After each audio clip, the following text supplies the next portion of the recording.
Set parameter.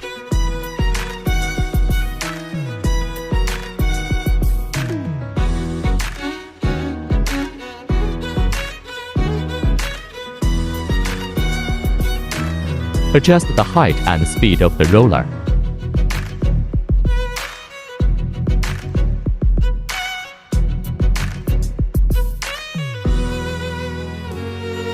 Put the metal into the machine. Start the rolling operation.